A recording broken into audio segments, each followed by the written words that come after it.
Price God. இன்றைய தியானம் ஏசாயா 53:3 முதல் 6 வரை.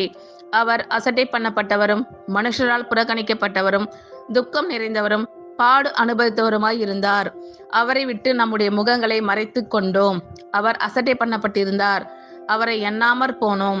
மெய்யாகவே அவர் நம்முடைய பாடுகளை ஏற்றுக்கொண்டு நம்முடைய துக்கங்களை சுமந்தார். நாமோ அவர் தேவனால் அடிபட்டு வாதிக்கப்பட்டு சிறுமைப்பட்டவர் என்று எண்ணினோம். நம்முடைய மீறுதல்களின் நிமித்தம் அவர் காயப்பட்டு நம்முடைய அக்கிரமங்களின் நிமித்தம் அவர் நொறுக்கப்பட்டார். நமக்கு சமாதானத்தை உண்டு பண்ணும் ஆக்கினை அவர் மேல் வந்தது.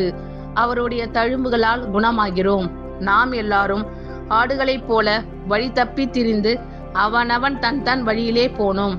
கர்த்தரோ நம் எல்லாருடைய அக்கிரமத்தையும் அவர் மேல் விழப்பண்ணினார்.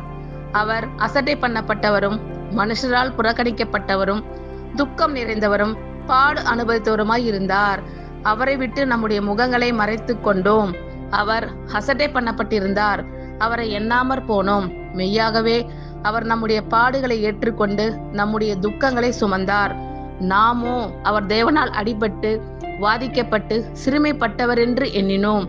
நம்முடைய மீறுதல்களின் நிமித்தம் அவர் காயப்பட்டு நம்முடைய அக்கிரமங்களின் நிமித்தம் அவர் நொறுக்கப்பட்டார். நமக்கு சமாதானத்தை உண்டு பண்ணும் ஆக்கினை அவர் மேல் வந்தது. அவருடைய தழும்புகளால் குணமாகிறோம். நாம் எல்லாரும் ஆடுகளைப் போல வழி தப்பி திரிந்து அவனவன் தன் தன் வழியிலே போனோம். கர்த்தரோ நம் எல்லாருடைய அக்கிரமத்தையும் அவர் மேல் விழப்பண்ணினார். ஆமென். God bless you all.